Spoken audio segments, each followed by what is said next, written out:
Good morning, guys. Good morning. Y'all come on in. My name is Cheryl Grabowski. Welcome to my channel. Welcome, welcome, welcome. We're gonna start back by sitting back here before I pull up close. Cause when I pull up close, y'all, it could be, it could be getting real intense. So anyway, let me do my intro. My name is Cheryl Grabowski, and I'm a survivor of narcissistic abuse. Um, some years ago, about 5, 6 years ago, I called someone from Facebook. There was an ad there, and it was talking about when your life has gone shitty, where there are some things going on and you need somebody to help you. So I certainly called that number, and that ended up being my coach, and she coached me for a year or so. And now we're friends now. The conversation continues. But anyway, y'all come on in and take a seat. And I'm waiting for my supporters and subscribers. Last night we had to do what I call a necessary read.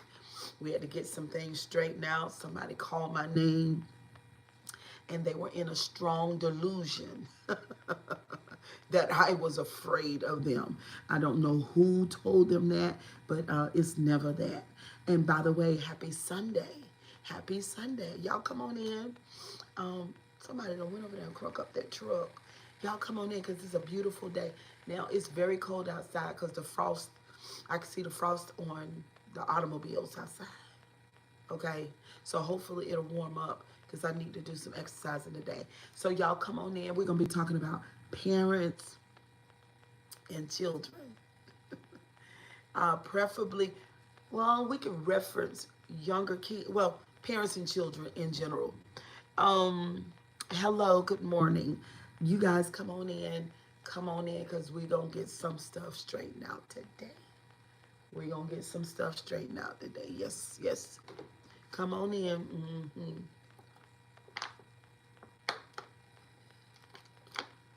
Y'all come on. I'll wait a couple of minutes for y'all. I know it's early, baby. It's not even 9 o'clock. I had a scheduled client for this morning, but she canceled. So I was like, you know what? Monet is still asleep. Ashlyn is not asleep, but she's back there on the iPad with her friends. Am I a USA citizen? Absolutely.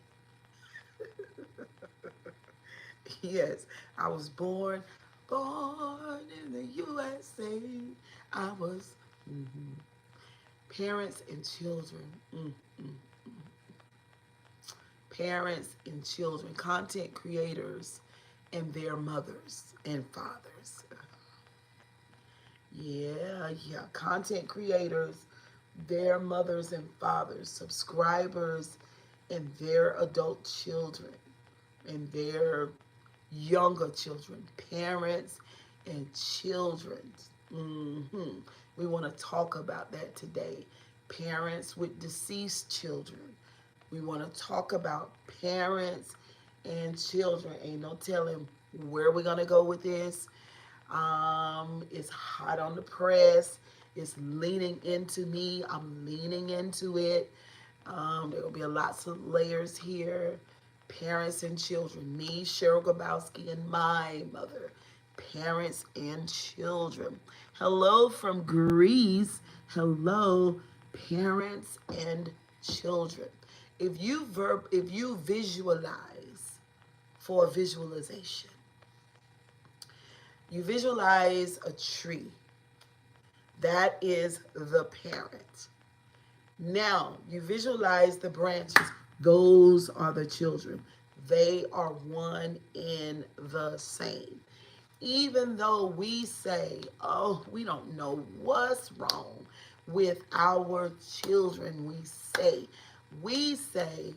I'm a parent too. I got 4 kids. I've done the best that I could. True. I've done better than my parent. True. I would have loved to experience what I've made sure that my child experienced. True. All true. But at the same time, what's ailing your child is you. What your child doesn't know in this world is because you didn't teach that child. I'm not throwing stones or boulders. I'm just speaking the facts. It's all true. Whether you are aware of it, whether you are conscious of it, whether or not you ever thought about it, I'm telling you what ails your adult child is you, as well as what ails you is your mother and your father. And it ain't nothing but the truth. And so it is what it is. Just want to let y'all know, for you people who are coming in here that don't know me, and I'm in the streaming app, which I do love it. You guys are not my regular subscribers or my supporters or moderators, so I might not be speaking back to you. Okay, this is a serious stream. This is a serious conversation, and I'm not for the foolery. Today is Sunday. Have a good day. What ails your child is you. I keep on saying it over and over again because everywhere I go, when I think and when I look and when I observe, I feel. When the triple head demon come on camera, she's her mother. Everything that's wrong with the triple head demon came from her mammy. For a woman, at least, where would I put her at? I'm going to put her at 36, 37, 38. She might be older. But for this woman to come on this camera and to get behind the banner and to use that type of verbiage, to use that type of mindset, which is minimal and very unevolved, to do commentary like, nobody cares what you think, baby. Nobody cares what you think. You are your mother. And what kind of mother was she? Was she a crackhead? Was she a drug fiend? Did you grow up in the projects? Were you getting food stamps? Like, it's given like, ma'am, you just don't understand all of what you manifested when you were on that camera the other day. See, I never paid much attention to you, but now I'm going to take a stellar look into you. I'm going to do that because you called my name.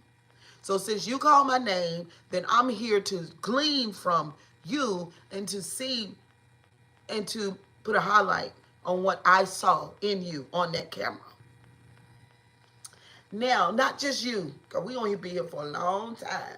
What ails you is your mother. You are a representation of what you've been taught, what you've not been taught, what you've seen, what you've not seen, what you felt, what you've not felt, what you've experienced, all of that. Your aunties, your daddy, your brothers and sisters and everything. So you come to that camera. Now, I spoke on some people last night. Yes, I did. I want you to know, because see, I'm 54. So my peers are around my age. So what ails you is your mama and your daddy. Period. Period. Some of you guys, first of all, some of you guys are made up people. You're just not real anyway. And then also you've made up your childhood. You've taken your childhood and you've nestled it in a ball and you placed the person here and you place this here and you place that there. All that shit is not real. It is made up. It's not real. It's not real. This is what you've minimized it down to be. This is how you're looking at it, and this is how you present it to people and to the world. It is not real. A whole bunch of fakery, fuckery, and shittiness happened in your house, and it's happening inside of you right now. Today.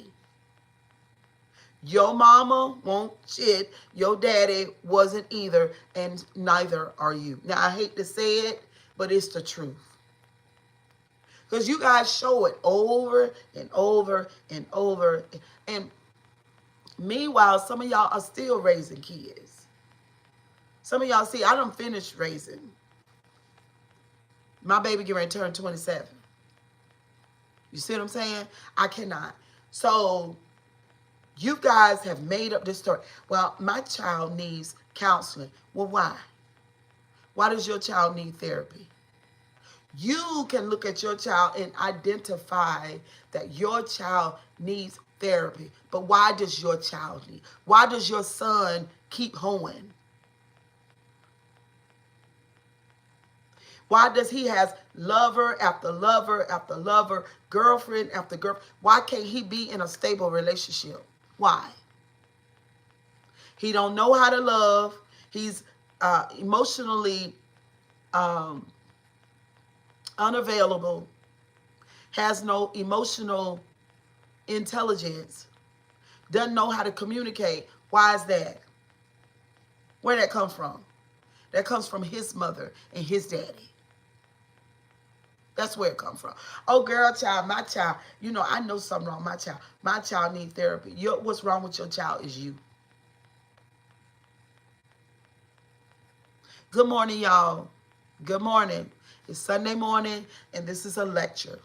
It's not even really a discussion today. It's a one-way show today because it's early, and I got a lot to say. What's wrong with your child is you. It's you. I know we feel like we've done the best that we could, and that is true a lot of the times. But it does not negate the fact that that shit that's in you is in your child, and that which you ignore about you will be a spotlight in your child. It does not negate the fact that those are the facts, period.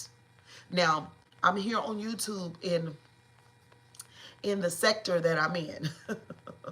Beloved Life call it the slow sector.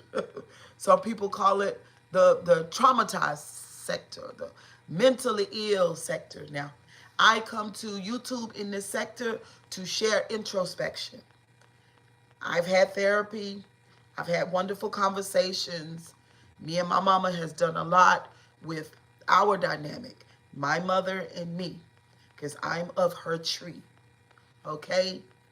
We've done those things. So I've come here to share in the slow sector, in the traumatized sector, in the shittiness is where I showed up.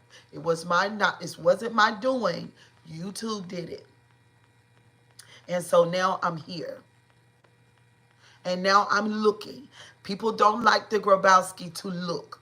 People don't like me to speak on that which I see. People don't like me to articulate what's really going on. Oh, people don't like it. People don't like it at all. It's just like with my natural family. Oh, Cheryl is this. Oh, Cheryl is that. No, Cheryl is the truth teller. Whether I'm telling the truth about the natural family, me, my mother, my siblings, my family, or whether I'm speaking on the YouTube family. And today, it's the YouTube family. You guys should feel some type of way when people say and speak to you and say the slow sector or the mentally ill sector. It should be a big old neon sign that's screaming at you from the top of your head to the sole of your feet. Oh, they're talking about me. Oh, I need to go and see about me. I need to see, what are they saying? Is there any truth to it? I need to care about, y'all thumbs up the live. Thumbs up the live. I need to care about that which is being said. Because I tell you what, ain't nothing like one of the, when a person doesn't like you and they speak into your life, most of the time it's got a lot of truth to it. Let me say that again for the people in the back and for the ones, when people don't like you and they speak into you, nine times out of 10, what they say is true. 9 times out of 10. When they take a look into you. When they say, girl, most of the time it's true. Most of the time it is. So the slow sector, the T sector, the mentally ill sector. Oh, they say, somebody say, well, Cheryl Grabowski, you are a mental. Okay, let's go to school. Let's go to school, triple demon. Because, see, you should have never called my name. When it comes to physical health, we all have a chart. There's a chart there. So, you're down here on the left. Your mental health is really bad down here on the left. Everybody has a chart. Up on the right, your mental health is really good. Somewhere in the middle, you're fine. That's the chart.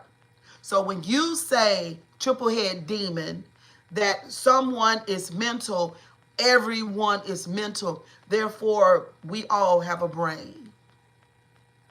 That's what mental means, brain. Now, if you were meaning mentally ill, yes, my mental health can be middle, far left, or far right. That's the range. That's the scale. Now, that's how it is, okay? So everybody has this. That's what I came to YouTube to talk about, okay? That if your life, if you can't pay your bills, you always getting kicked out your house. You in shitty relationships, and you always find another person that's a replica of the other person. They just look different, but in essence, the makeup of the person is the same. You are mentally ill. If you got patterns and behaviors in your life that's taken away from the quality of the person that you are, your scale is off. You far left. So when it is that way, when you drink every day to emotionally stabilize you, you need to call a professional. And when you're on YouTube 24/7, it is a distraction to what you need to be focusing on.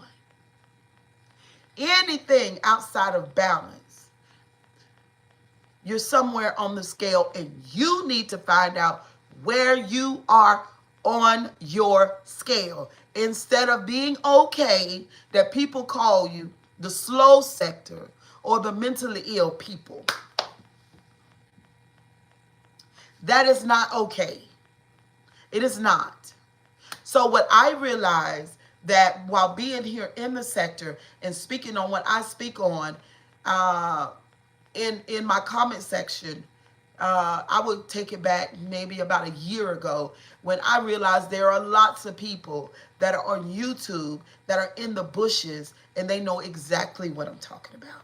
Then there's another group of, like, they know. They just don't want to be a part of the shit because they themselves have looked into their mental health. Then there's another group of people who are jealous of the Grabowski because they have the credentials, but they don't have the pull. They don't have the draw to be in, to be able to speak to people and get the attention that I've been able to, and be able to point out these things with passion and discernment and purpose and poise. They're jealous because they have the credentials, but they don't have the wherewithal to even use what they know. Then there's another group of people. They're totally offended. How dare her?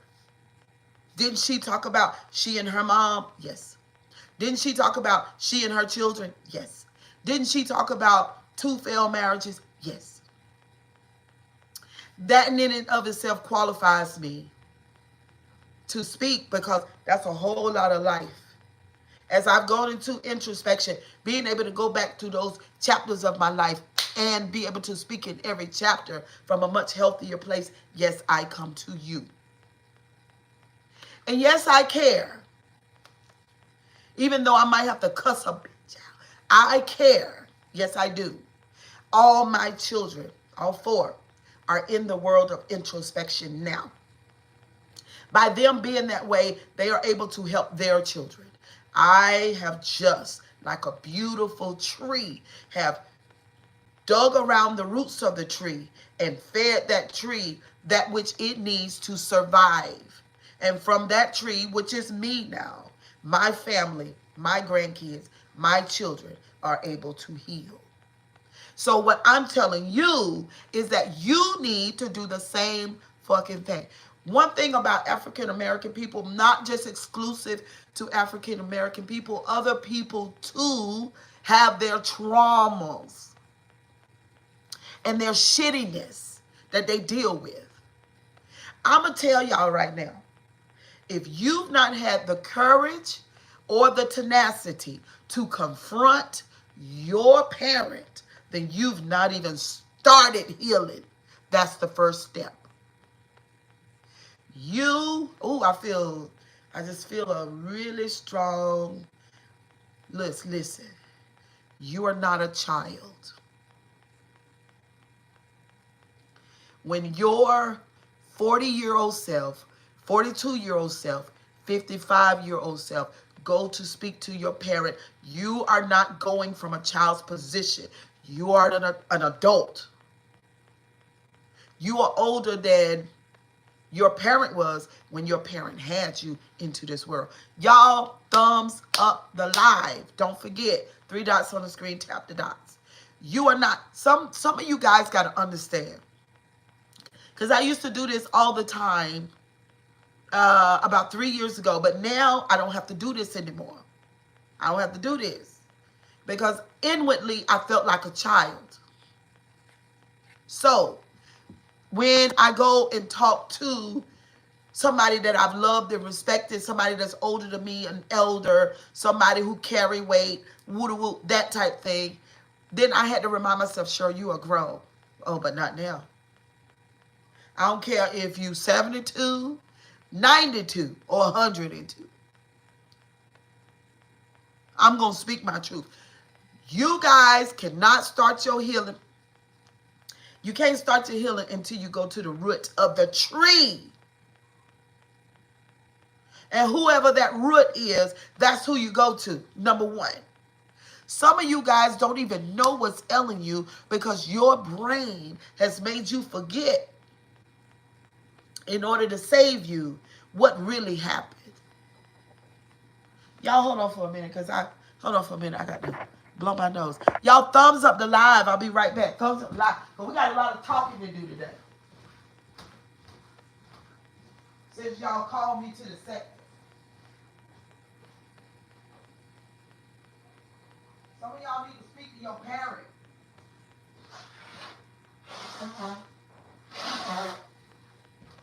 Excuse me.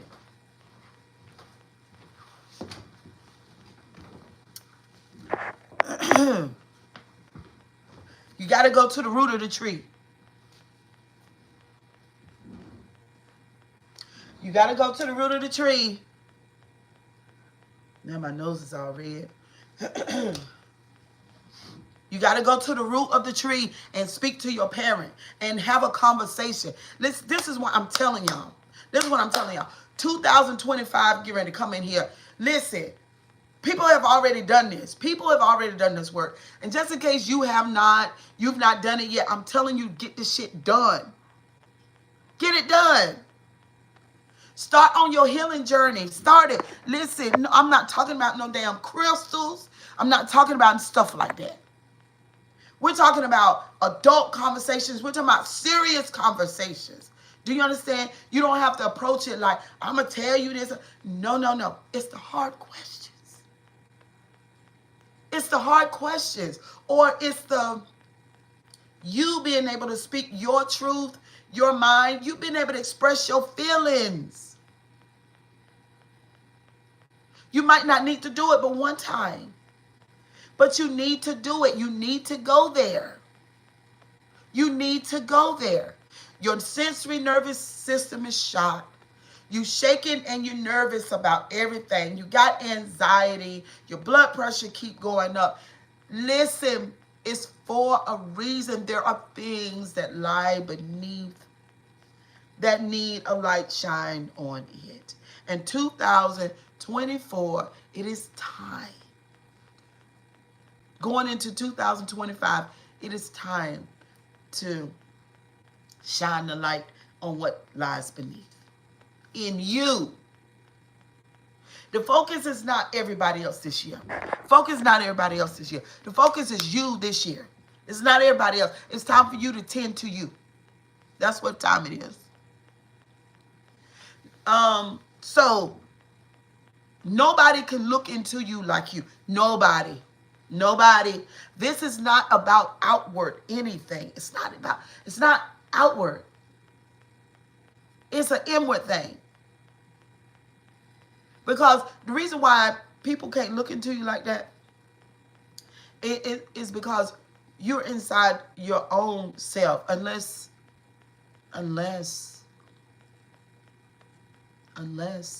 there is no self.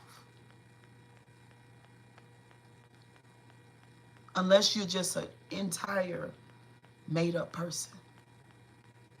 Just made up.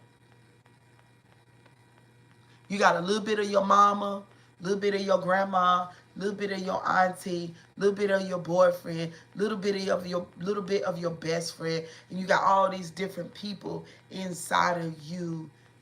It's a construct. And now basically you just like a Frankenstein. Because you don't know how to be authentic. You don't know how to be yourself. You don't even know. You just don't know. And you're always anxious and confused. Your health is failing. You don't know what it is in this world that you really want to do. You're bored half the time. You look at other people and you wonder how they're doing what they're doing.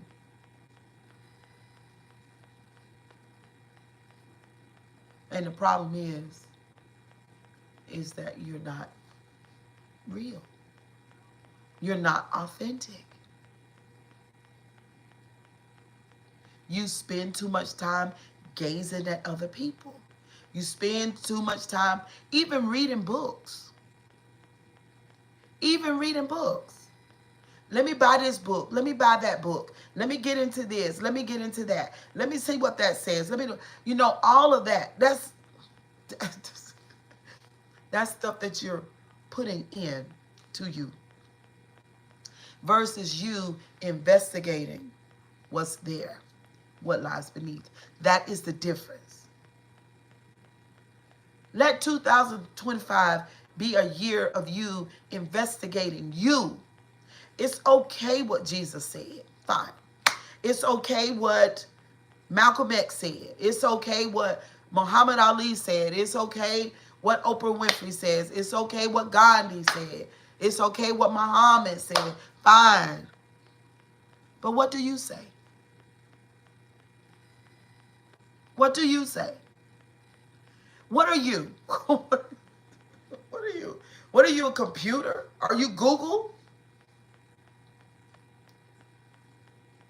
Are you ecstatic about the idea that you've learned everything about everybody? But what about you? Good morning. What about you? Who are you?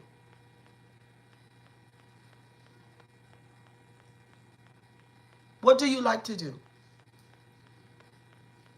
What do you love? What excites you? What ignites you? What do you want? Who are you? We know who Jesus is. We know who Gandhi is. We know about Oprah Winfrey. But who are you? Some of you guys need to reintroduce yourself to who you are. Because your parent didn't even know who they were. Have you ever, some of you guys are not old enough to see this, but have you ever watched an old person die?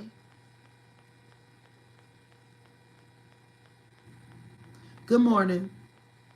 Have you ever watched an old person and all of the regrets, and they wish to God that they could come back and do it again, but they're on their way out of here. They're on their way, they're exiting the earth realm. And all of the regrets and all of the things that they wish they would have just said, that's when they go back to the original them. Who are you? Parents and children. That's why everybody nowadays, we've gotten into the idea of reparenting ourselves. Reparenting ourselves. When I went into my coaching program with my coach to have these wonderful conversations of introspection, as she highlighted to me, Cheryl, who are you? What do you want? What do you think? And I'm just like dumbfounded, like, what? Nobody asked me those things. I'm a mother. I'm a wife. Nobody asked me, like, who are you? What do you like? Nobody asked me those things.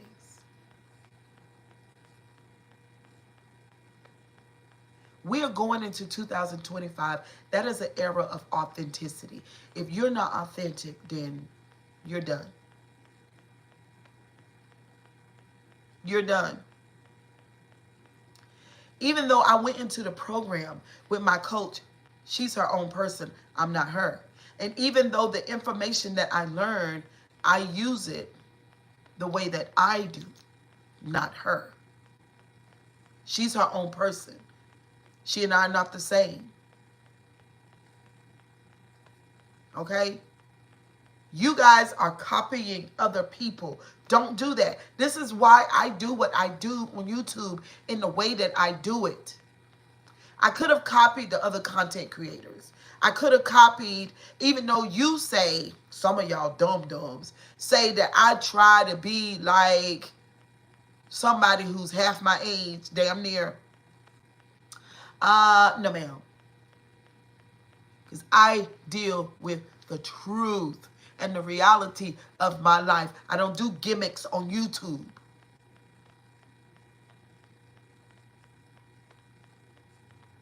It is not the same. Whoever said that is low vibration or don't have no fucking brain power.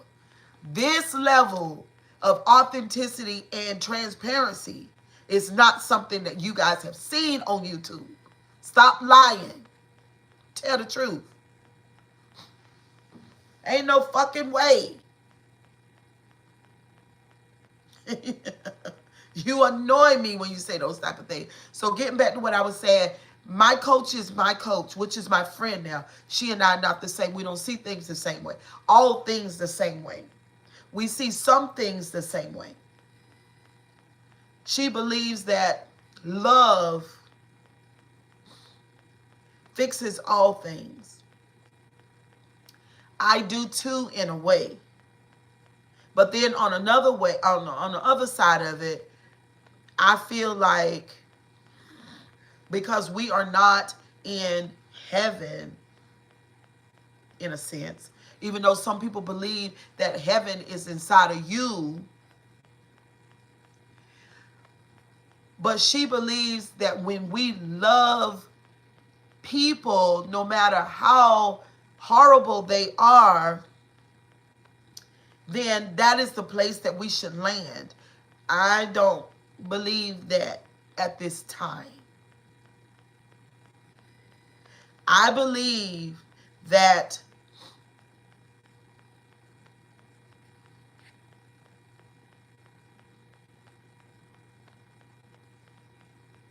I believe in drawing strong lines. I believe in big boulder type boundaries.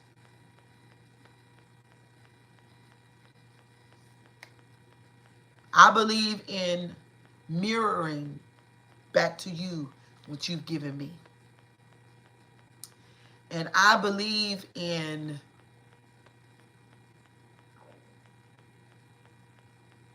yeah,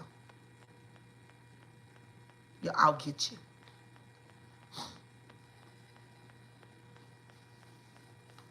I'll get you. I will.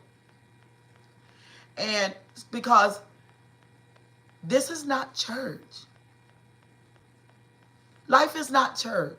When you go to your church, and sometimes when you read some of these materials from these spiritual gurus, those people know they're not in the reality. No, church is a show. Church is a show. So when you go to the show and the pastor has fine-tuned this sermon and he's speaking that which he don't live, first of all, let's just be real. And he talking about that which he has not obtained. He's not obtained that. He's speaking in hopes that things will be this way. And he might be boasting and saying that he has obtained that level of love and he has not. And in our lifetime, we'll probably never see a person that really is that way. So I'm not that. This is a life class. I'm here to tell you that when you got somebody in your life that's hurting you, I want you to put them out your life. Boulder type boundaries. That's who I am. And I don't apologize for it. And that includes parents, if need be. Let's not get this twisted. Everything that ails you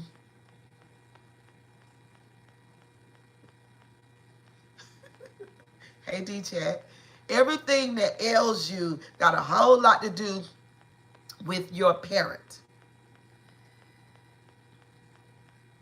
And these people on YouTube in this sector need to govern themselves accordingly. Hold on, y'all. Let me mute this guy. I got to blow my nose again. Hold on.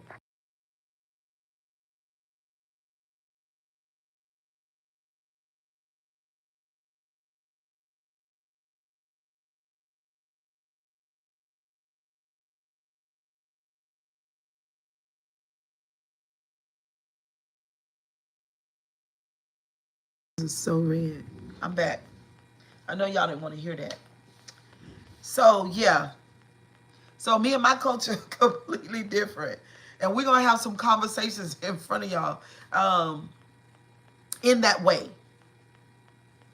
Okay? 70% of what we believe is the same. The other 30% is off with the love thing.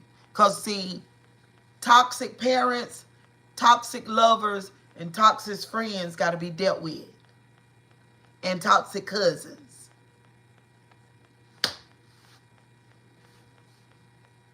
And especially toxic lovers.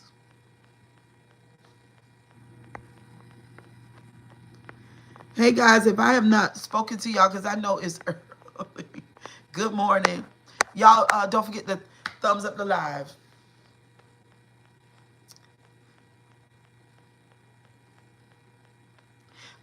No, prayer ain't never helped nobody. Lies. That's a lie.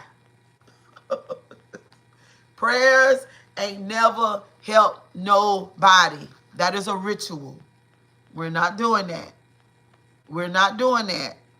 The same people that call themselves praying for other people need to pray for themselves and need to stop all the foolery. Prayers ain't never helped nobody. Lies. What helps somebody is somebody like Cheryl Grabowski telling the truth. You go to a group of people, they say, oh, we are prayer warrior. Praying to who for what? God is not outside of you. God is in you. The reason why you ask people to pray for you, because you don't have confidence in the spirit of life that lives in you. That's why. And your mama told you that. See? She didn't know no better. Because she went over to the local church and she drank the Kool-Aid. God is not on the outside of you. God is in you. God is you through you. Pray for me. That's you disrespected God when you said that. Why are you asking, God talking to me, Cheryl, why are you asking those people to pray for you? I thought you and I were best friends. I thought you knew, this is God saying, I thought you knew that when I gave you life and put you inside your avatar, which is your body, that I was going to be with you the whole time. I thought you knew that, Cheryl.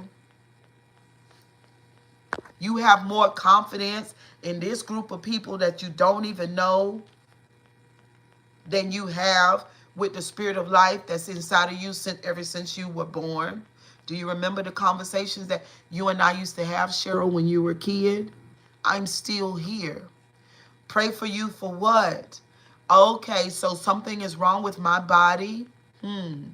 Well, the body is subject to ailments and diseases, partly because, a lot because, over 50% because of what I put in it.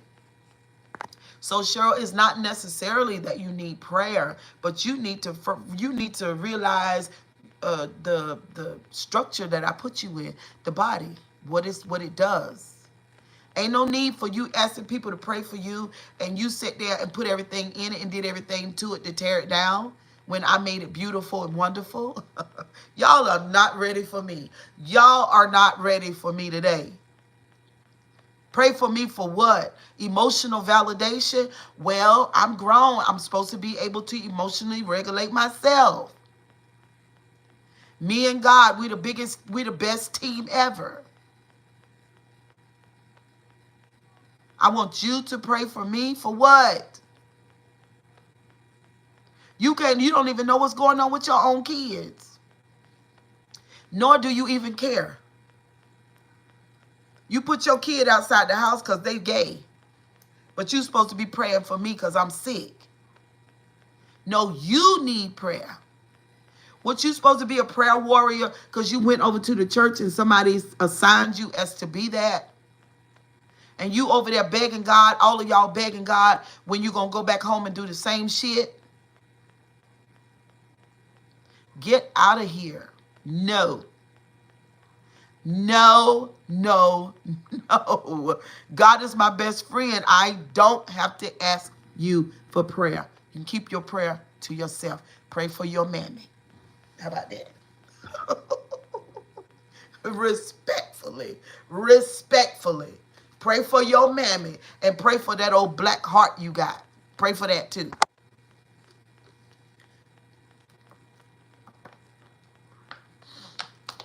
Pray for that. Don't forget to pray for that. What ails you is your parent. Then what y'all do, y'all go over to the local church and find you old gaslighting ass preacher that's going to now be your new parent.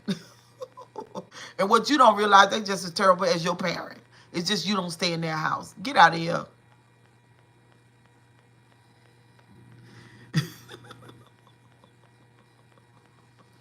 Who said you got a black heart? Hey, David. Don't get mad with me because I speak the truth and you ain't heard no truth. Don't get mad at me because you've been over at the local church and you ain't heard no truth. Don't get mad with me. Don't get mad with me. And don't call me bitter because you don't know a good talking when you hear it. Don't get mad with me because you drank the Kool-Aid and you believe that when you go over there, I just cannot. I can't. I just can't. I can't. Like I said in the beginning of the live, what ails you is your mammy and your daddy. That's what ails you. Now, figure it out. Find out about it. That's not true. What scripture does not come from? We're not talking about script. We're not talking about writings. We're not talking about writings. You cannot authenticate writings. I don't care if you listen to your pastor preaching for 50 years. He don't own the writings and he can't tell you where they came from. And then he can't tell you that they are authenticated because it's not true. Most of y'all are just, most of y'all just done drank the Kool-Aid. That's all it is to it. And I hate to tell you, I do. But keep on living and hopefully you'll figure it out. Hopefully you will figure it out. The first thing y'all do when y'all hear somebody speak the truth, you sound bitter.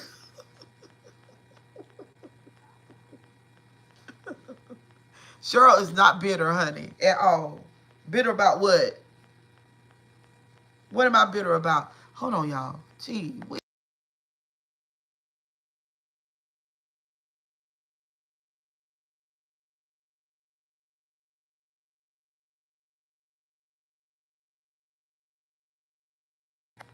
I'm glad it's coming out, though. Jesus. My whole nose is red. Bitter about what? Bitter about what? You go to that next live over there. Go over there with that lady eating them frogs. Okay? What's ailing you is your parent. And what's ailing your children is you. Now, what y'all need to do is get up in there and find out what I'm saying. Research it. Figure it out. Figure it out. I did a whole lot of talking last night about a couple of people who need to get into that. I give y'all good content all the time. You just got a lack of courage. Got a whole bunch of punkism in you. And you don't want to deal with the real. Because you're fake.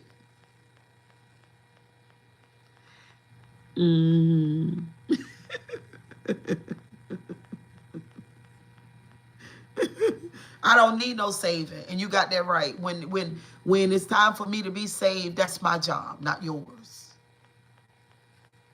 Why would I give somebody else that type of power? Why would I do that? You guys don't even hear your own self speak. You don't even think about what you just said. I don't need any savior to come and save me. I don't need that. That's for children. That's for children. I'm grown.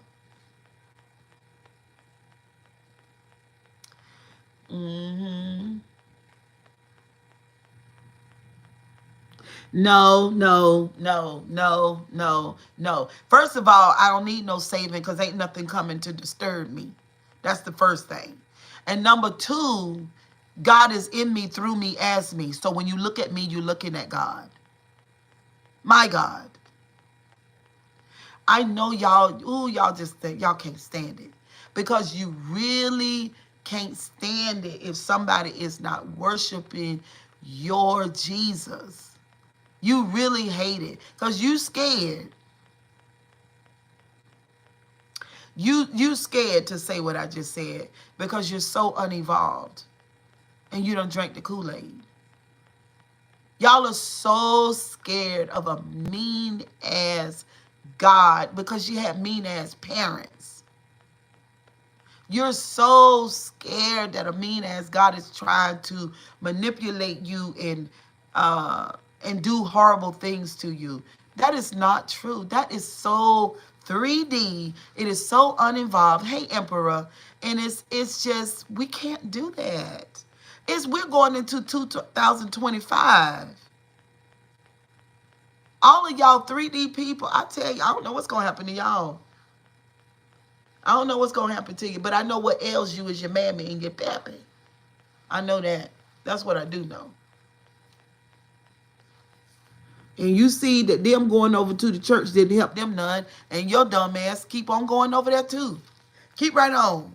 You see them, all the stuff that threaten their livelihood and their life, tear them down, and you keep doing that too. Keep on doing it. Keep doing it. Keep doing it.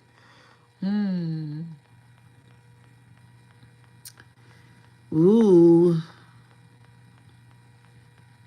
No, there is no devil. There's another thing. There is no devil. That's you, your higher self, and your lower self. Period. There is no entity on the outside of you that's testing you and gonna put you in a Hades. The only people that believe that story are children. If you still believe that, then you are a child still. And you're the same person that need to go and have a conversation with your mammy and your pappy. You're the same person. I'm tired of y'all sector people and your 3D asses. It's annoying. There you go again. Is that the word of God? That's my word. Dumb dog. Dumb. That's my word. That's Cheryl Grabowski's word. I don't take my word and throw it in the trash and take somebody else's word and adopt it as my own. I'm my own person. Ooh.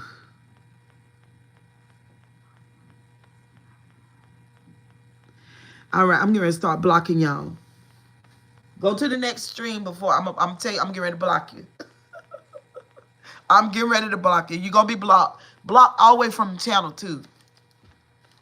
I'm going to give you a chance. I'm going to give you a couple of minutes to leave.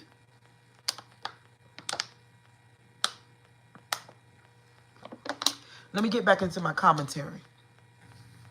There is nothing outside of you. All things are in you. Period. The good, the evil, God in you, through you, as you. What's wrong with you, though, is your parent. Their traumas, their triggers, and their bullshit. That's what's wrong with you. So I want you guys to stop saying, I don't know what's wrong with my children. It's you. My mama used to say that. She used to say that. She prayed. She said she prayed. And she asked God, what's wrong with my children? And I can hear her saying it right now, hear her voice. And she said, God said, they are hard-headed. God didn't tell her that. God didn't tell her that. God didn't tell her that. That's what her mind told her. God didn't say her children, because then he would have said they are hard-headed because you are. And what's wrong with your children is you. That's what God would have said. But the only thing that she had in her brain was church stuff. So when that church stuff is there, there is a ceiling. And you can't think beyond that. You can't think beyond the ceiling. Miss Cheryl, I would be glad to be a moderator to help clean up the foolishness in the chat.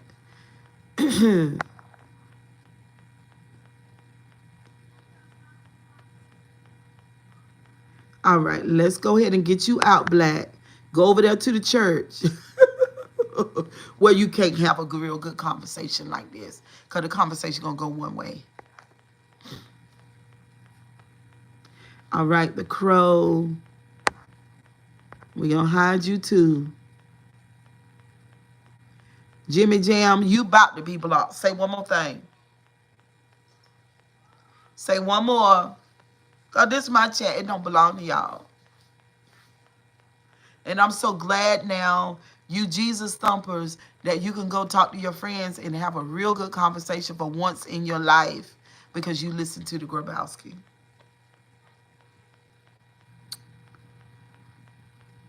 Yeah, say one more thing, Jimmy Jam. Say one more.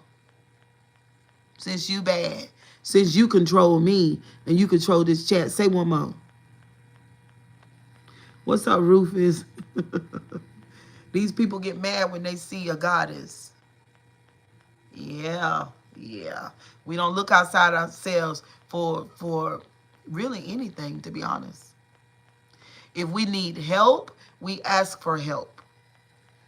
But we don't look outside ourselves for other things, for affirmation, for any validation, for nothing. That's what I did when I called my coach.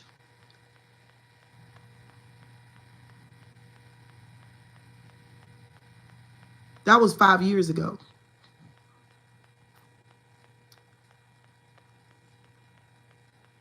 That was my starting point. That's not where I am now. And if you want to be taught how to be more like the Grabowski, I can let you, I can teach you how to do that. We don't look outside ourselves for that. We don't call people, ask people to pray for us. For what? It's either, oh God, it's so annoying. It's the easiest equation in the world. Is God in you, through you, as you, and obviously God got to be enough, or He's not. I don't even think God is a He. I already told y'all that. It's got to be enough. Well, Cheryl, when 2 or 3 of us are together, well, when you exit out this world, you're gonna be by yourself. And when you come in here, technically, you're the only one in that womb unless you got a twin.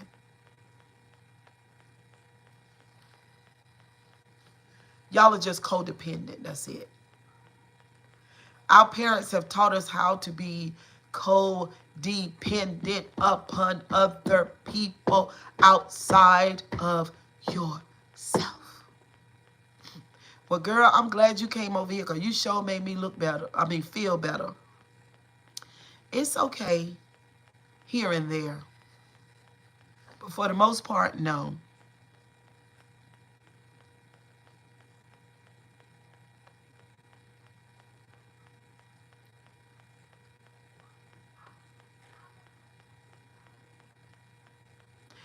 Thank you, Jerry Wilson. I appreciate you. God in you, through you, as you. Yes, all of the millions of people all over the world already know that. Emperor says, sure, you preaching today. I'm here for it. I know it, Emperor. Let me turn the heat off, y'all, because it done got too hot. Hold on.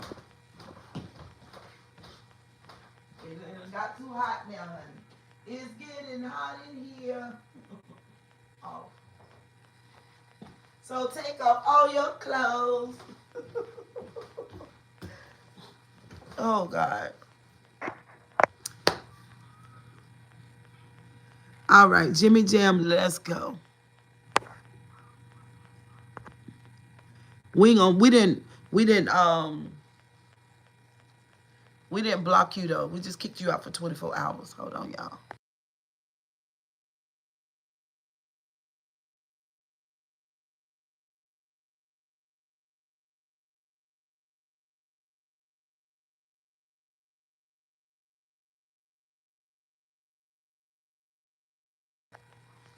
All right. So, Cheryl Grabowski, you are lost. It do it look like it? I'm I'm at my address. I'm not lost. You are childish. Ashley! Thank God my voice is coming back, Jesus. Okay, Ashley, shut up, girl. I stayed up all night wondering where the sun went after it set. Then it dawned on me. All right. I think it's an alien in your wig controlling your brain, though. All right, D-Chat. We see you tomorrow.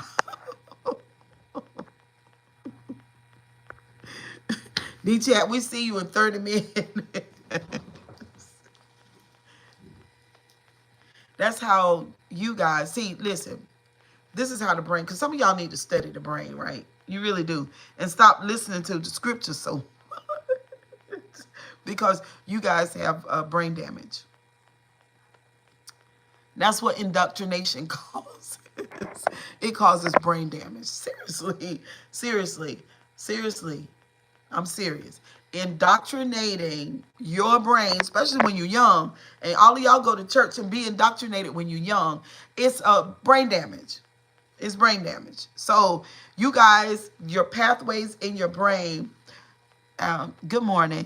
Your pathways in your brain, thank you for the compliments, have that theology in there, that Adam and Eve, the good and evil, the garden and the devil and the snake, and it's the pathways in the brain. And so when you hear somebody like me, what's up, Miss Lou?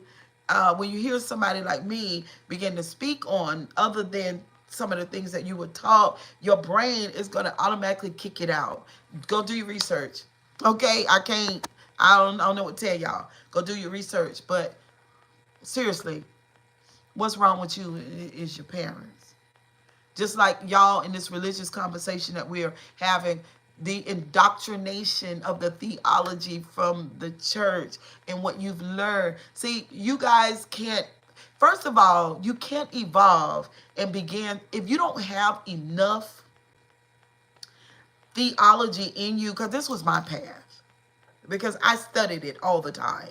But if you don't have enough in you, then you can't really have a conversation with me anyway, because you got to be Bible literate and you got to see the patterns in the literature to be able to even ask the first question about whether or not, wait a minute, this right here don't go with this. Because first of all, most of y'all think in your brain that when you think of that book, you think of one author, because that's what your local pastor has taught you, and that is not true. There are lots of authors, and they all wrote 30 to 40 years after the event that they are writing about. There is no one that can articulate and remember verbatim everything that multiple characters said at the same time, therefore write it on the pages and say, this is exactly what happened, and I need you to believe me.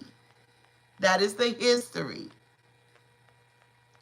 Hello, good morning, McDowell family. Good morning. That is the history. It doesn't work like that. It's not true. So just because you've been going to your local church for 30 years and you grew up in a church and your grandma and them, I don't care about your grandma and them. I don't mean no harm. I don't dislike them, but I don't care about that. Because, see, I know better. See what I'm saying? I know better. I know that your grandma couldn't read that well, and her mama. So we're going to just counsel them. We're going to take them off the list when it comes to the literature, because they wouldn't even be able to enunciate. They wouldn't know the Greek meaning and the Hebrew and the Latin meaning. They're not going to know any of the history of that particular book. They're not going to know it. They're just going to have some proverbs, some songs. They're going to be emotionally attached to some of the scriptures, the literatures, and the stories. And then they're going to hold that thing as truth, and they're going to say that thing works for them. So we're not having that conversation. So we'll talk about people my age, 54. And a lot of people, my peers, they don't know what the Bible say, even though they've been following it for 30 years, because they've never really been into it. They've never really read it to see the patterns in it. So I'm not talking to, you know what I'm saying? This is a college class. And I done told y'all, a lot of y'all people that come over here, you shouldn't come over here, because you don't have the brain power to be able to facilitate these types of conversations. Do you understand what I'm saying? So the books, plural, cannot be authenticated. There are way more than 66. Then you got the Quran. Then you got all of the other books. And all of them are similar. All of them have deities and gods and moral codes and rules and laws and regulations and things that you live by. So in essence, all of the books they are life books. That's what they are. Like this here with me. This is a life class. What's up, Vanetta? This is a life class. I talk about life. You're not going to make me get over there and talk about biblical literature. To me, that's not life. In essence, it is, but then again, it isn't because it's not my life. Now, when the author, which are the scribes that wrote, because a lot of the people or characters that they're speaking about, they wouldn't have been able to write. They wouldn't have been able to. And there were some that would have been able to. I think Paul was supposed to be the writer in his books, but that's not the point. The point is that it's literature. They were talking about a day and a time where they live. They're speaking about what they believe God said. And they're also speaking about what they believe God meant. That is no different from what I do. Do you understand? You guys are so intoxicated and so brain stuck that you want to say, Paul said this, Philippians said this, Galatians said this, and Cheryl, this is how it goes. That is not how it goes. That's what they said. That's what they believe. Paul is a man. I am a woman. Paul is of a different race than me. I'm an African American woman. I don't have to do what Paul says. I don't even know if Paul was real. I don't have to do that because your local pastor said that I do. I do not. I can't authenticate Paul, and I will not live my life by his rules. I said no. So when I say no, you guys, she said no, she must be a demon. No, I'm a free agent in this world. I have a choice.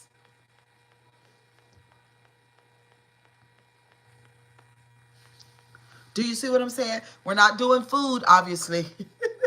I'm in the living room. This is a lecture today. We started it off by talking about parents and children. Okay? And we can look at that and say, God in us. God the parent, we're the children.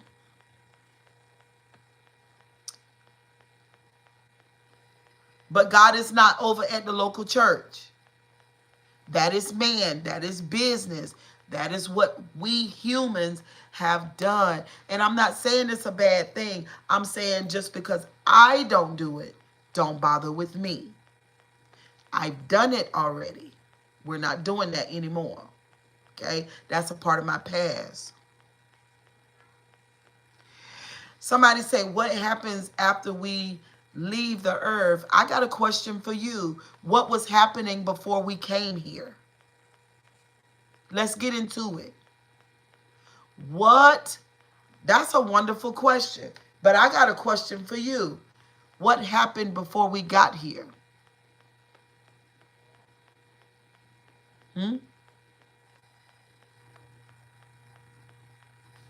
If you're a good Bible person, you should have an answer for that.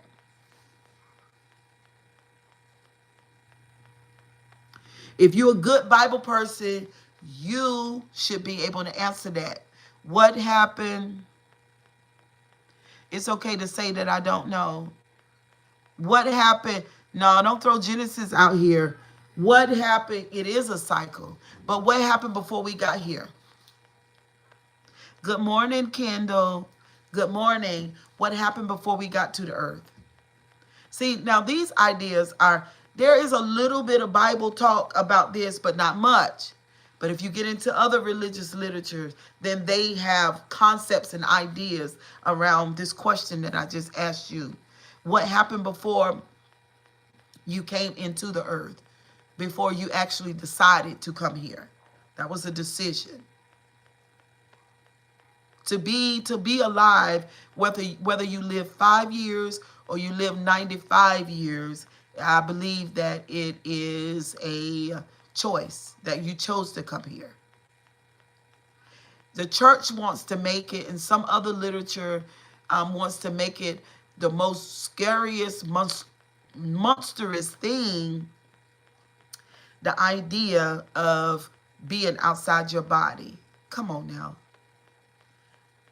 Ever since we've ever known that we were human, we were on a life cycle from day one. There is nothing provocative about that. We, in our wicked imaginations, have imagined the most atrocious, terrible, vicious, and meanest God things that we can imagine. Why is Christianity the most mocked religion? Um, it's because it. I mean, look at the history. Mary was 13. She was a child when she was impregnated, and that is part of the literature. You got to think about the person who wrote that story. And to me, that's not smart, because over the pages of time, we will have a moral compass that talks about or speaks upon when a young lady is ready for birth. Being 13 is being a baby. And the Christian literature, we glean all over that. But Mary was 13, but she was a virgin. When the last time y'all seen somebody have a baby and no seg was involved? And then you guys just automatically believe it because it was written in the scripture. I can't. That's why Christianity is mocked.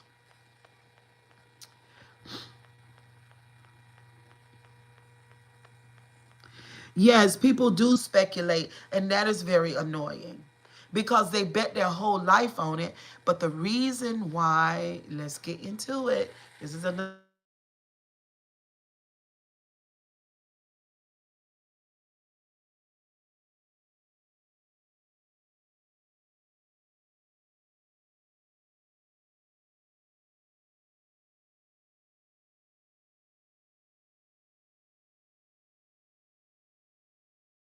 noose around your neck.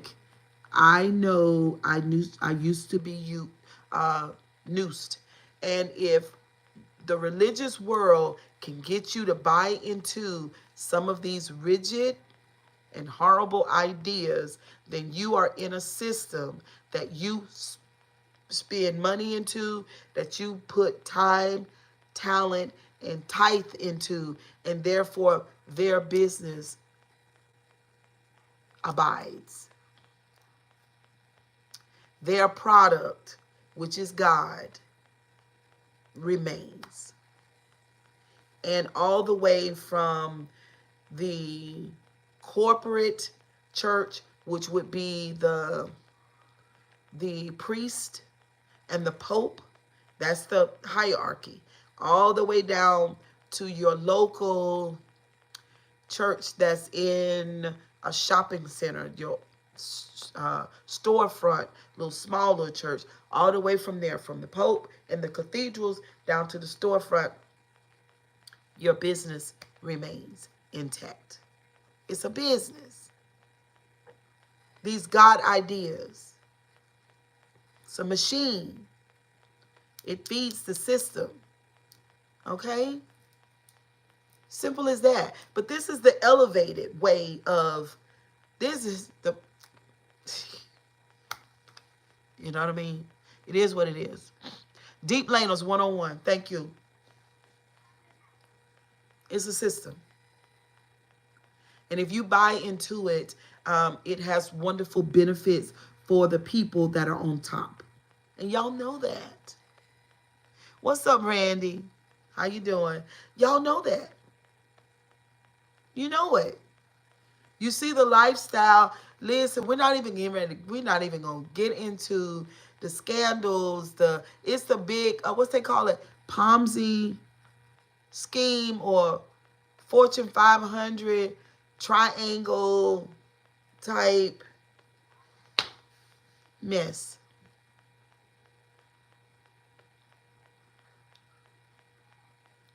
Yes.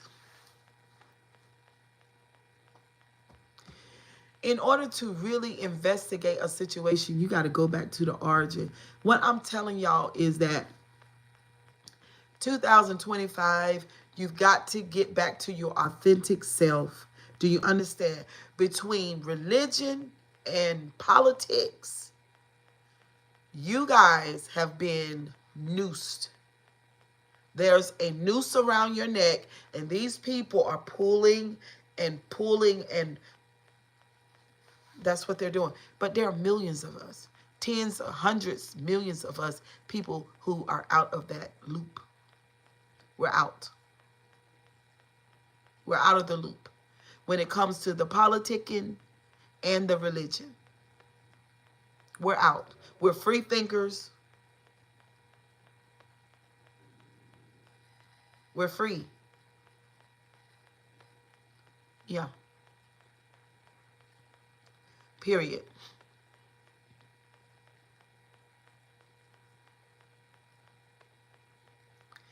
You say, I'm pulling my manipulative noose on you. I'm not. I'm telling you how I see it.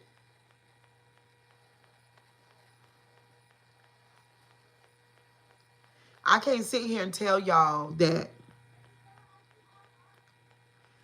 There's another thing too. I gotta go here because it's real. It is what it is. Everybody say, oh, well, if you're a Christian, then you love everybody. That is not true. That is not true. That is one of the biggest forests that I've ever seen in my life. Look at what's going on with us in politics. Look what's going on with between the brown people and the white people. That is not love. It's not. Christianity is a white man's religion for the most part. African Americans, Africans, Mexicans, and even Chinese people have bought into Christianity. But Christianity is a white man's religion. It is. And they are the same people who are saying that they are original, that they are God's chosen, and they are the same people who are full of the hate. They say that God is love, but they hate people. They hate brown people. It's the biggest farce ever. That's why people mock Christianity. You got these droves of black people who are following this Christian Jesus.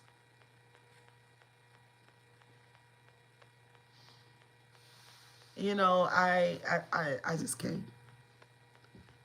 I just can't. And people don't think, yes, you are so right. No, it's not true. God is a God of love, but you hate me for my brown skin. You want to put the wall up and send the Mexicans back. And any other, you definitely don't want to deal with the Haitians, but God is love. And Jesus is love. But Jesus don't like brown people. But Jesus is from the Middle East. But we turn Jesus white because we hate you. We don't like your brown skin. Don't like your brown skin. We turn Jesus white, even though Jesus is Middle Eastern. Middle Eastern is Africa. Middle East is Africa. That's still Africa. They've split it up, but that's Africa. Jesus is love, but I don't like y'all. I just like white people.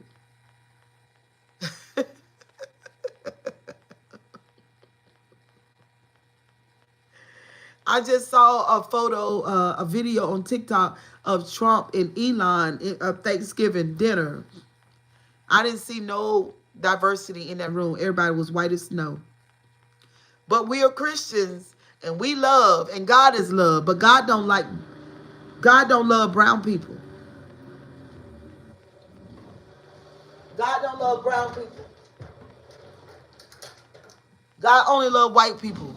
We want to rid the world of brown and tan people, black people, but God is love. God is a Christian. God is love. So you guys are brown, you're not white. So we're just like the light. We're like the sun. And you guys are brown and dark. So you guys are darkness. So you're the devil. God is love. Jesus is white. God is love. We're Christians. We love you, but we don't like you.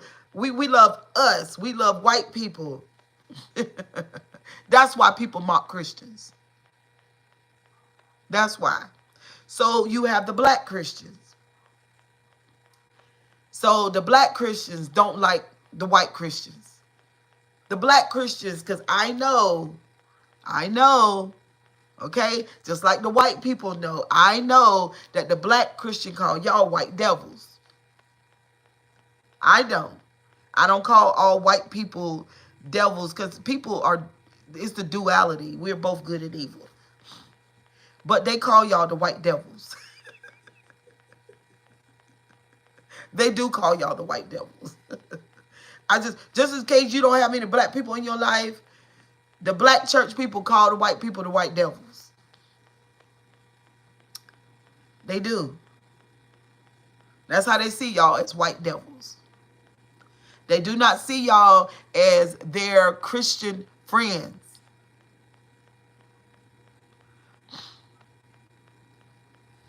But it's not just the KKK. We used to think it was just the KKK, but it's not just the KKK. It's regular white people who have trauma and hate. I was getting ready to tell y'all when I started this little session, I don't love all people. That's a lie. I'm not going to say it because it's not true. And I'm not going to say it because it's politically accurate to say. Or status quo say, because y'all know I don't give a about status quo. You know I don't. So there's no way I'm going to sit here and say that I love all people because I don't. I don't. It's not true. Now, I can respect you according to what you show me, but I'm not in the business of looking beyond your faults and seeing your needs. I'm not that. I'm not going to do that. I can say it, but it won't be true to my heart. So I don't like to speak on that which is not true. It's got to be something that I'm able to facilitate for me to speak and say that that's how it is. Because I'm not doing that. I'm not trying to impress you. I do not give a fuck. I know I don't. Am I not sending myself to hell for living in denial or being false to the life God has blessed me with? Baby, if that's how you live and that's how you think and that's what's been put into you, then, have yourself a good day. We are all energy, yes. But that energy is wrapped up in certain birthday suits. And we have strong emotions about that, this color and this culture. That's why, what's going on. Hey, Ashley! Ashley! Ashley? Can you bring me some tissue, please?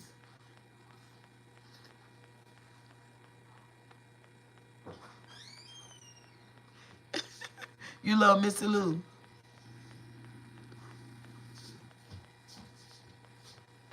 I'm not going to sit here. Y'all be the same ones saying that you love all people.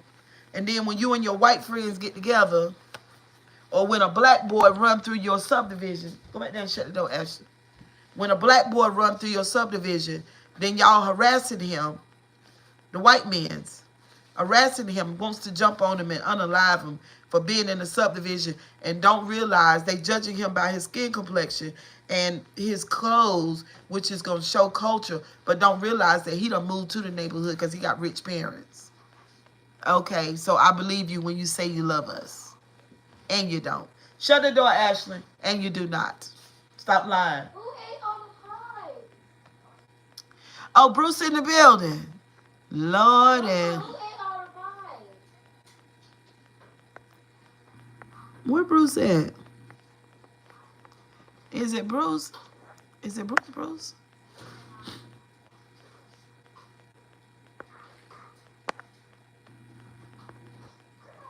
Now you finished that because you just got kicked out. Hold on, y'all.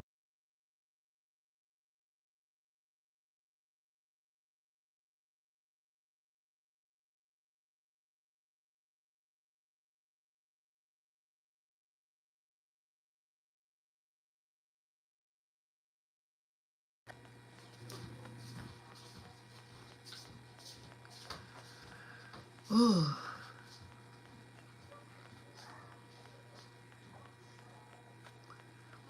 Ashley, shut the door.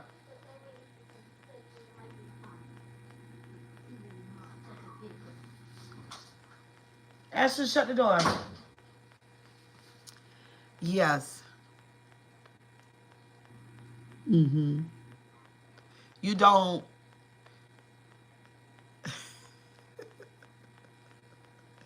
You know, these churches are responsible for a lot of lies, deception, and fantasy. And that's why it's taken so long for this world to grow the fuck up. The people can't grow up because the preachers are preaching lies and they are not keeping it real. When they worship at the black church, they do not love white people. It's not true. When the white, only thing I got to do is get in my car right now and go up the street and find a big ass church and go in there like I'm dressed right now with the jeans, the green, and these shoes, and go in there. It probably won't even be, for the most part, the church gonna be all white or all black. We don't love each other. It's not true. Stop telling lies. We don't. We do not love each other. It's not true. Now, damn it. Trust me, I know.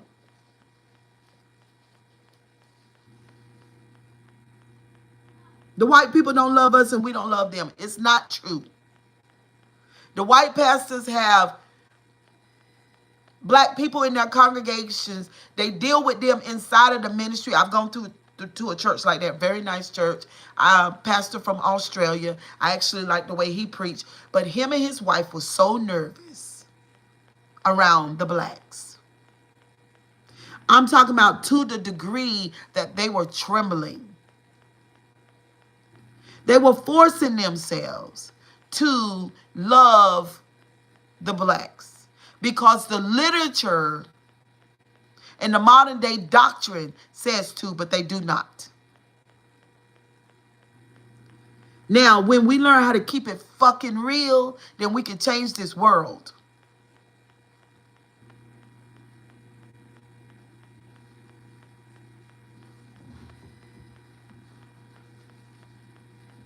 Because they don't. It's not real. Matter of fact, the black people in the black churches don't love each other. Let's get into that.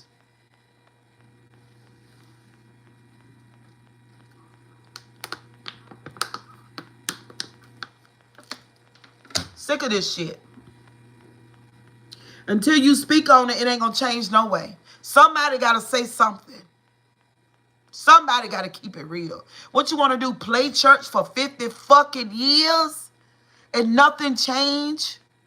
With the doctrine, nothing changes because everybody is preaching a fantasy.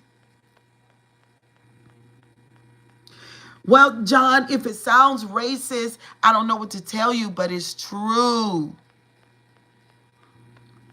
Let's deal with the truth.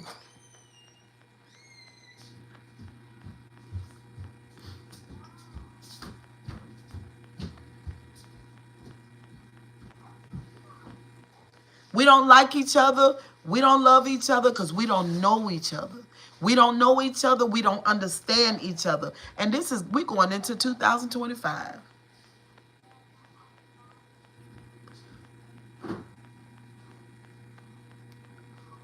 Sometimes the truth hurts. Yes. We don't like each other. We don't know each other. We don't understand each other. Y'all see it looking at me like I'm crazy. While meanwhile, y'all see everything that's going on in Washington. I'm only speaking on what's going on in Washington too. Now it's in the White House.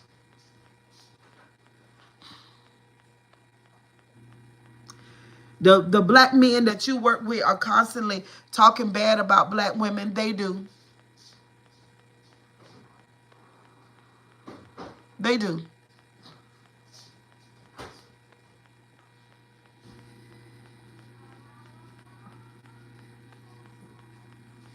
They do. I don't know what to tell you.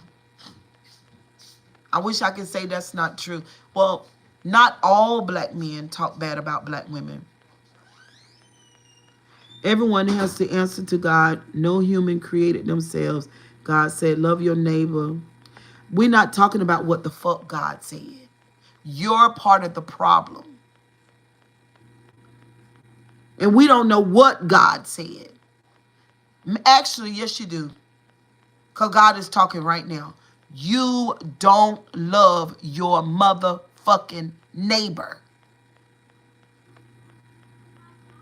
Stop lying. Now get your ass off my live.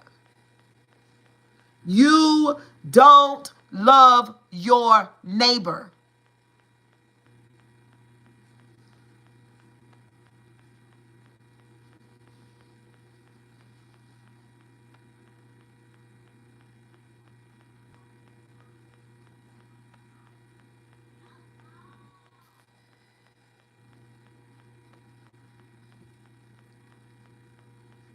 You don't love your neighbor. We don't love our neighbors.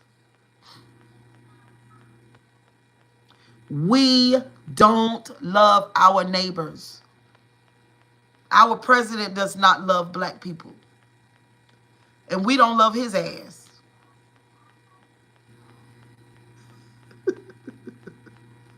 That's the truth. Somebody say, Cheryl, people don't love the truth. No, they don't. And it hurt their ears when they hear it.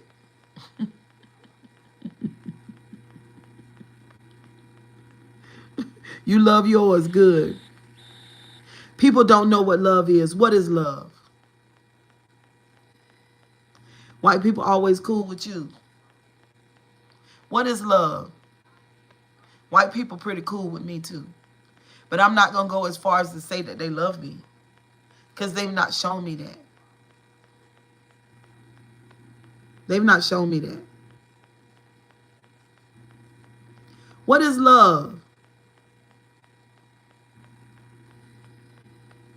You feel me? Right. They cool with me too. But for me to say, to ball my mouth down and say, oh, my white people love me, hell to the no. Don't you know, don't you believe that I should know if the white people love me?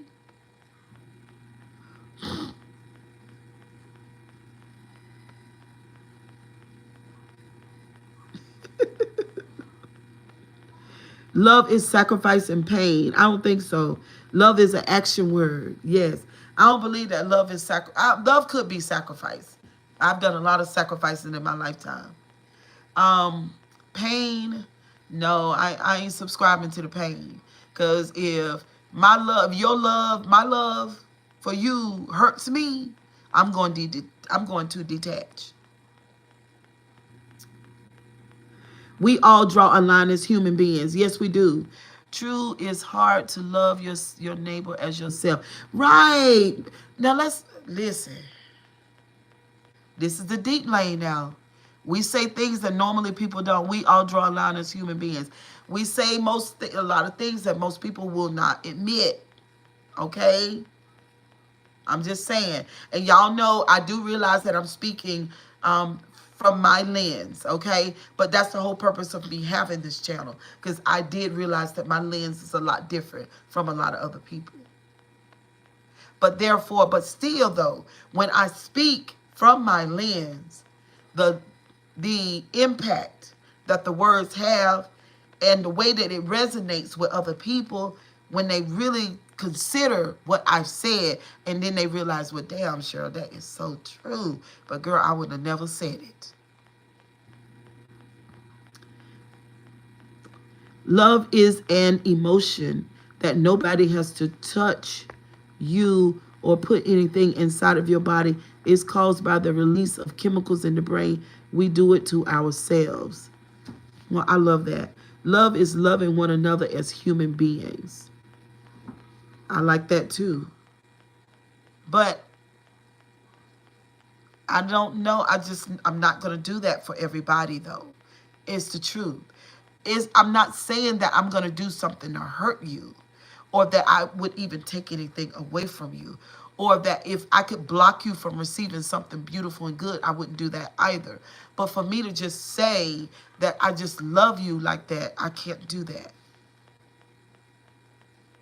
Because I might not have a certain type of emotion for you. And at the same token, I don't expect you to love me that way.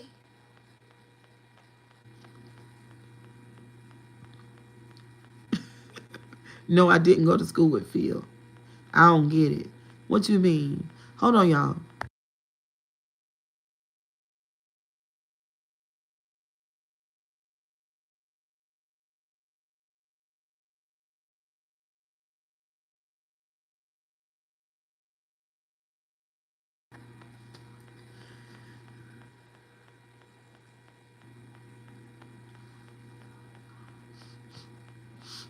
If you just love somebody, you just love them. How do you show it? How do you show that love, though? If someone slaps you in the cheek, offer them your other cheek. Treat others how you want to be treated. If somebody slap me, I'm going to slap them back. Some people just do not get along with other people, even in our families. Right. No, I'm not crying.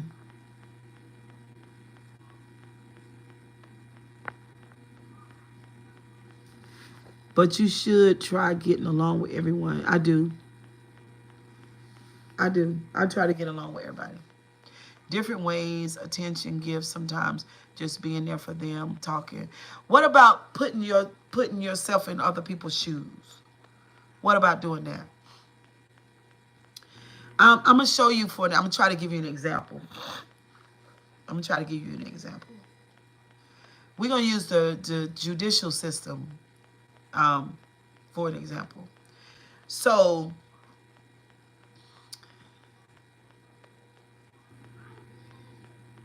Zimmerman. The judge, the lawyers, the DA, and everything made sure that Zimmerman didn't go to prison for killing Trayvon Martin. Now, I want you to put yourself in Trayvon Martin's shoes. Everybody on the live, do it now. And then comment.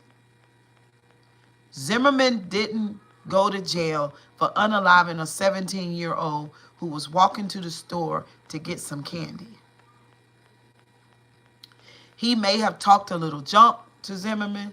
So what? We talk shit. Trayvon Martin is dead. I want you to put yourself in Trayvon Martin's shoes, and then I want you to type in the chat. What does this got to do with love? Do it. I want to see, can you show out? Just do what I say. And then I'm going to tell you what it got to do with it. Do it. Okay. DJ Money said love is unconditional, not trying to be mean. Okay. I hear you. Trayvon Martin was my cousin. Can somebody be serious, please, and stop doing that if I block your ass? I don't believe Trayvon Martin was your cousin. Do it. You're Trayvon Martin. They didn't put Zimmerman in jail. He sent you from the earth. Your life has ended. Please don't talk about him. Okay.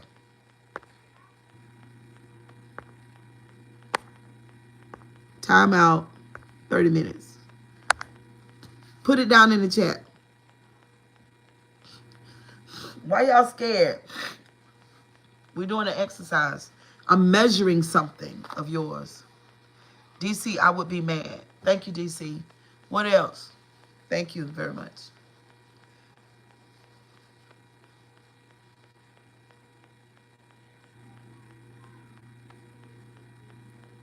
Oh, wow. What else? I'm waiting so we can have this conversation. I'm not going to block you or nothing. So DC said I would be mad. It would probably hurt me to see that the system has failed me. Thank you, DC, again. Can I get somebody else to comment? Trayvon Martin is speaking from the grave. They did not put Zimmerman in jail. If you were Trayvon, what would you say?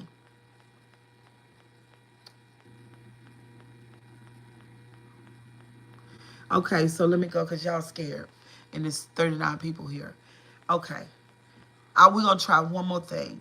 I want you to put yourself in Trayvon Martin's shoes. Now I want you to type in the chat. You're Trayvon. Why is this so difficult? Zimmerman got away with murder. So that's what you would say. Quack. Zimmerman got away with murder.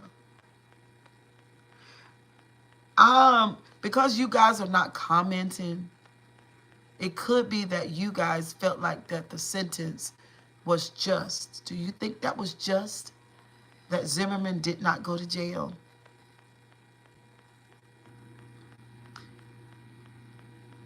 Thank you, Sherman.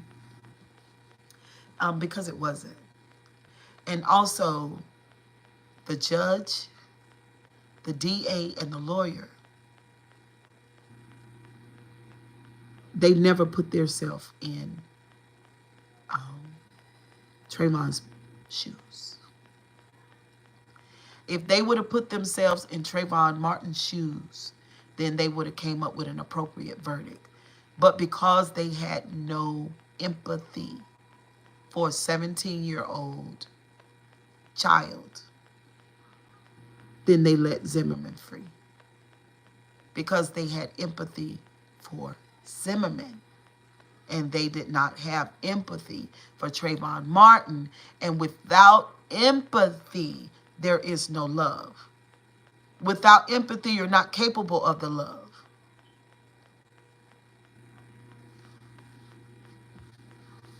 And that's why. No, it wasn't just Cheryl. What?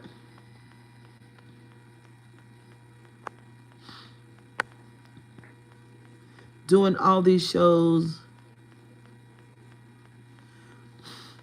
That's why. So you're saying you need to be empathetic to love. You have to be. They go hand in hand.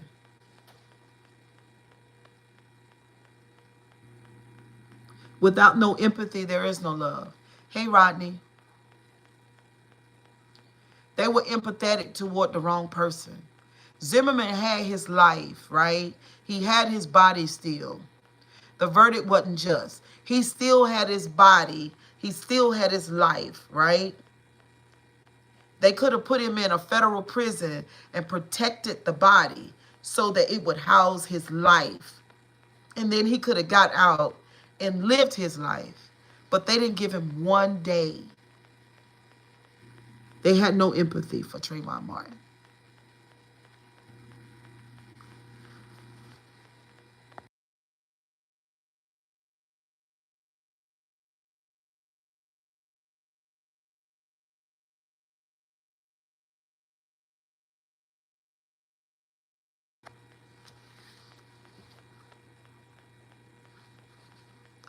So what I'm saying is that we're walking around Christians and we're saying that we love people when we don't.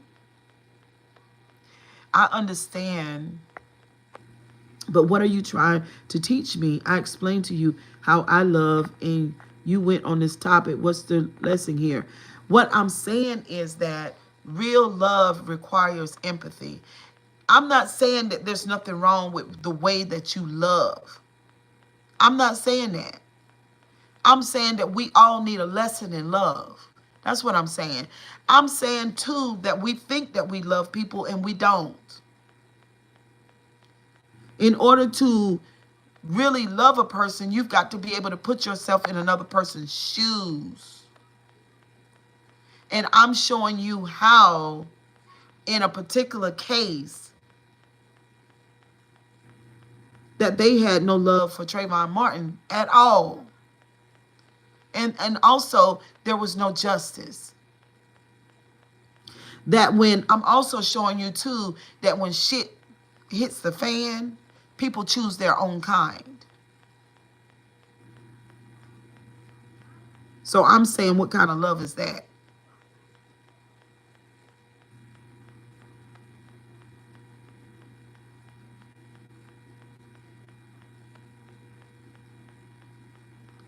I'm not saying that, well, I'm going to say that. Because I've seen it. I'm 54 years old. I'm going to say that. A lot of people say they love you and they fucking don't. Period. And it's spoken too much, and it's not, no. It's not real. The hottest thing on the ticket for 2025 is for you to love yourself. Then you don't have to worry about it.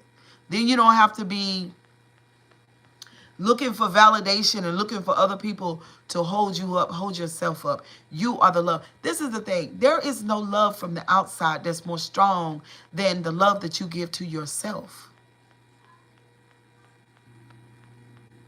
Self-love is the best love. Self-love is the 2025 type of love. Self-love is, let's hang out, but if you don't come, then I'm good.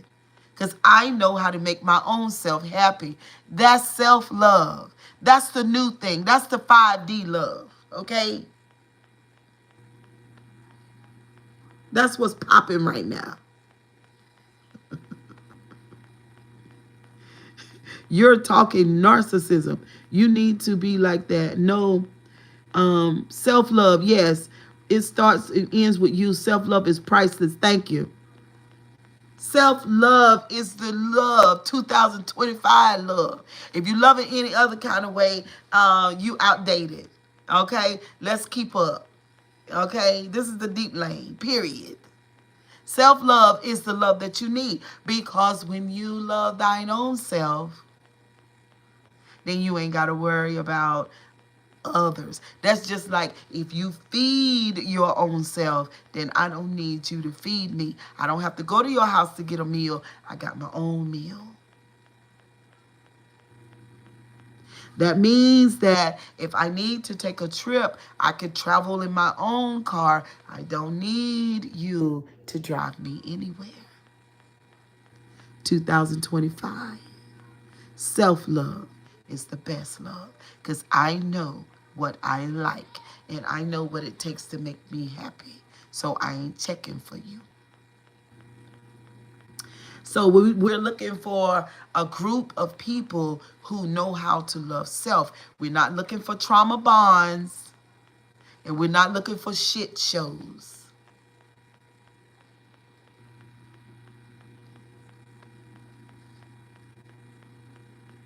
I'm not mad. You can't love nobody if you don't love yourself, period.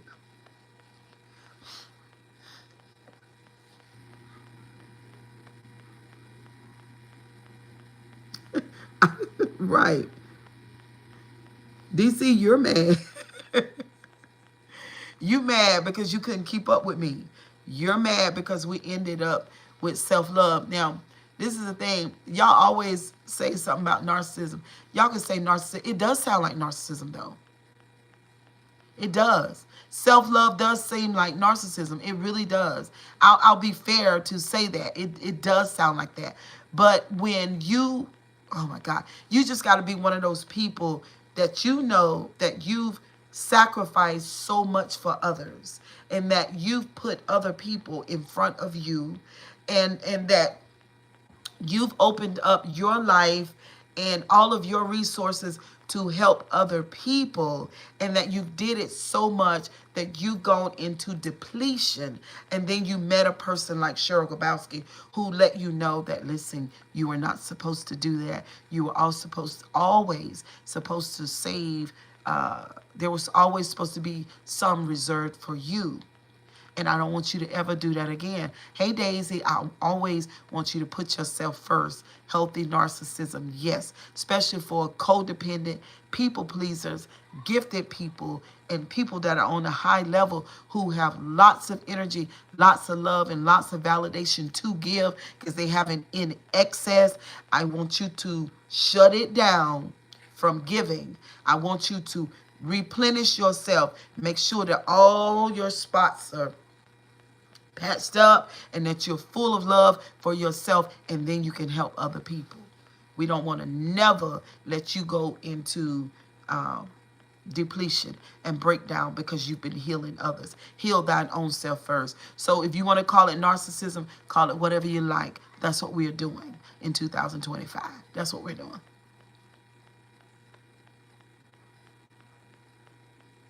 That's what we're doing.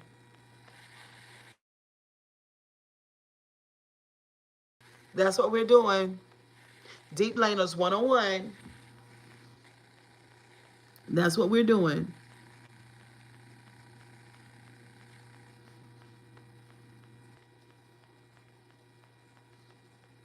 It's always going to look like narcissism. You need nobody to be happy. Yeah, because you can be in a room with 50 people and be sad as fuck. You can be in a room with 25 people and be lonely as hell.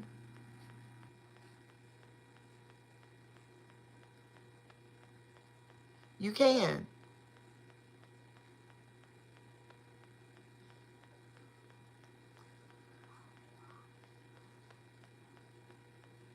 It won't be a problem being over here with me because you're going to learn self-love.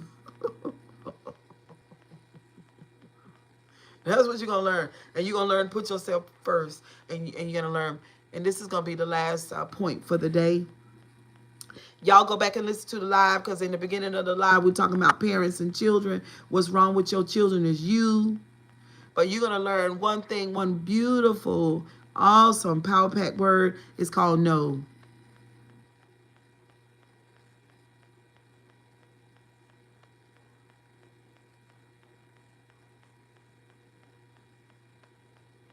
It's called no.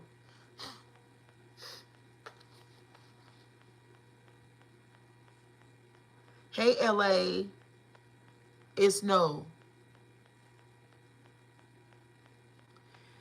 Um, yeah, and I don't want you guys to feel guilty about saying no.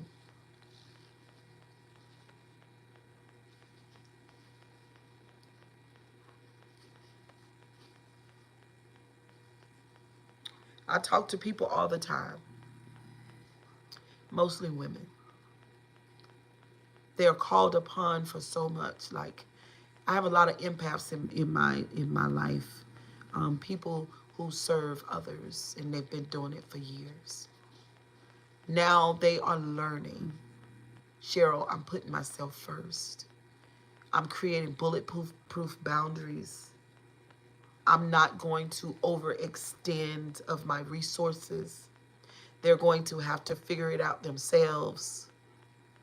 When they call me and they say, I want to do a girls trip, and I don't want to do that, then I'm not doing it, and I'm not going to feel no type of way about it, because I don't really need to do a girls trip, because I've been loving on myself and I'm full. I don't need a getaway. I get away into myself for love, for validation, for comfort, for emotional support. Everything starts with me, ends with me.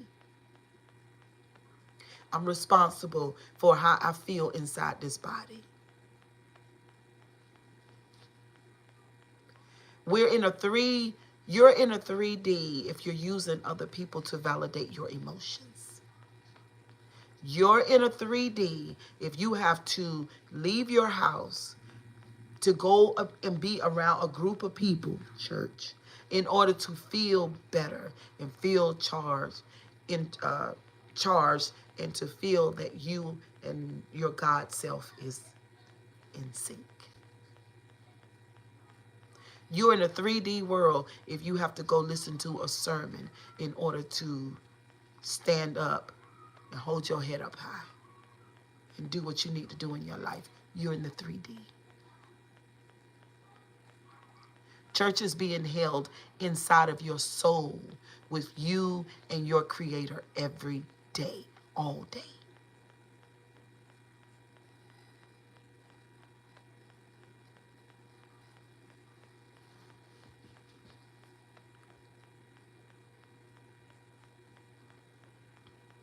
That's the old way. We're not doing that anymore. But anyway, y'all, kisses and hugs. Let me see DC, because DC, you can come on back, baby, because you look like you got a lot of learning to do. I've been cheating on, like, just because I've been cheated on, I'm not going to go tell men to be lonely.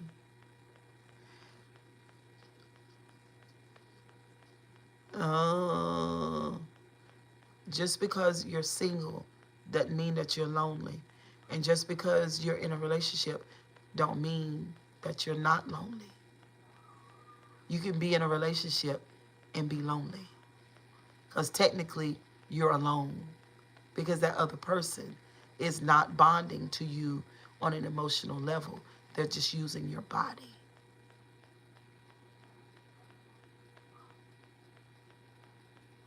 But when you are single, you can be present with yourself, searching the deepest rhythms and regions of your own soul. There's no place for loneliness when you addressing you. All right, y'all. I love y'all. Thank you, Miss Salute, as always, girl. I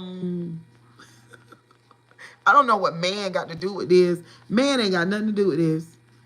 My oldest son, he's single, and he's satisfied, and he's healing. You don't use other people's bodies in order for you not to be lonely. You can get on the phone and have a conversation with a really good friend who knows how to emotionally meet you where you are. You guys think that sex is love, and it is not. Bye, guys. Have a wonderful day.